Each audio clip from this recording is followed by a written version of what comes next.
how do we say that India is a secular nation? The word secular was added to the preamble of the Constitution of India only in the year 1976. The word secular was not there in the Constitution as it was originally enacted in the year 1950. Then how do we say that India is a secular country? Articles 25 to 30 of the Constitution lay down the principle of secularism in our nation. When the Constituent Assembly debates were taking place, several issues were discussed and debated on the freedom of religion. One of the issues was, should freedom of religion be absolute? Reference was invited to the celebrated judgment of Justice Latham in Jehovah's Witnesses case. Justice Latham, while delivering the judgment, analyzed the freedom of religion across human history.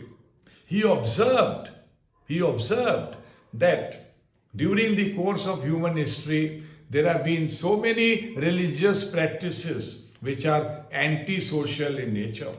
And if freedom of religion was to be made absolute, organized society may disappear. So therefore, freedom of religion is not absolute. It is subject to public order, it is subject to morality, and the state can make law regulating the freedom of religion for social reform and welfare of the people. Another issue that cropped up during the course of the Constituent Assembly debates was, should there be the freedom to propagate religion? It was argued by one side that the partition was a result of over-propagation of religion amongst the people. But the issue was settled, and it was said that we should grant the right to propagate religion. Every citizen must have the right to freely profess, practice, and propagate his religion in the society.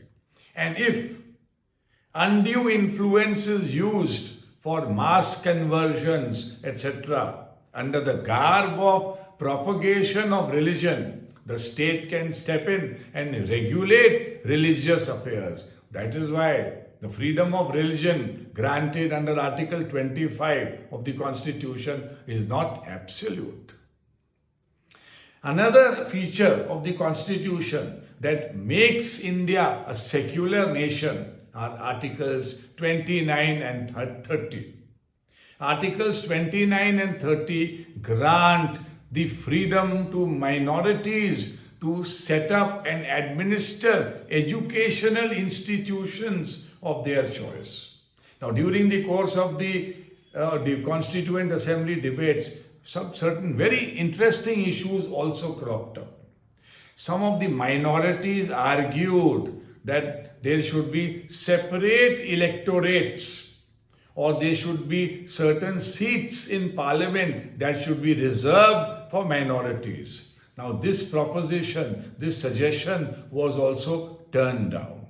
It was found and it was said that every candidate of a political party must get the support of all people from all religions. So therefore, we should not have separate electorates and reservation of seats in parliament for minorities. So this is how the great fundamental right to freedom of religion has come into existence. It was also observed during the Constituent Assembly debates that India as a nation is a mosaic of all religions. In fact, in my book on Hindutva, I have said that Hinduism as a religion by nature is secular. We are tolerant of all religions. Hinduism imbibes in itself all religions.